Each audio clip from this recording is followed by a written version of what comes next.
Here's why you need a sales script. Because if you don't have a sales script, then you probably deal with way too many people that have objections, excuses, they stall. You struggle to enroll high quality, qualified clients. Now, if this sounds like you, then you might want to stick around because I have a simple 5-step process that is going to help you close a call and better lead the prospect to where they need to go.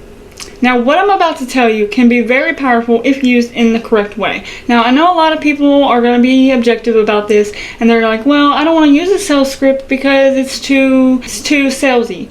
Yeah, well, that may be the case, but there's some questions that you need to have the answer to in order to move forward in your process. Okay. Step number 1 is lead the prospect. Your job in the first 3 minutes of the conversation is to show them that this call is going to work for them. You need to make them feel comfortable and get to the root of their issue. And the way that you do this is to focus on their paradise. This is step number 2. Focus on their paradise. You need to connect them with their dreams, their hopes, their visions, and connect with them on a personal level and understand where they want to be in their life.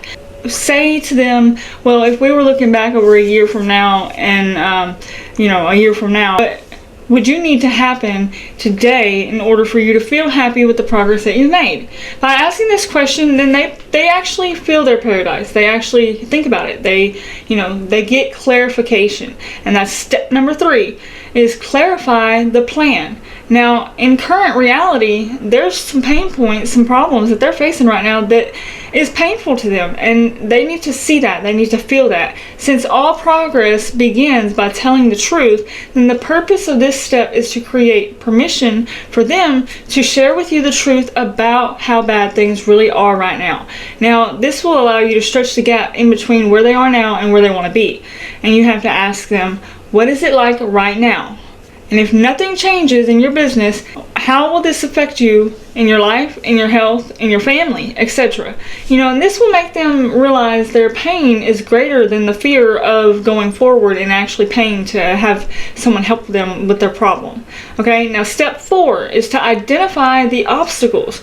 You have to identify what's actually getting in the way, what's slowing them down and getting them from reaching that paradise and achieving their results. So you have to get the prospect excited about the list of problems so that they can see the path to paradise. You want to have them make a list of everything that's getting in their way, slowing them down and stopping them from making and getting what they want. And, the key is one thing. It generally comes down to one thing. So what is stopping you from your paradise? And that's the second question that you ask. Now, on the next step, which is step number 5, this is the last one, which is offer the solution. You want to offer the solution. You don't want to sell them anything. You want to offer the solution. You want to summarize what you've heard so far. Find out what's been most helpful. Okay, you want to say something like, I'm clear on where you are right now, and I know where you want to be. And I know that I can support you in creating those results. Would you like to know how? That's it. That's it. Because it's either yes or no.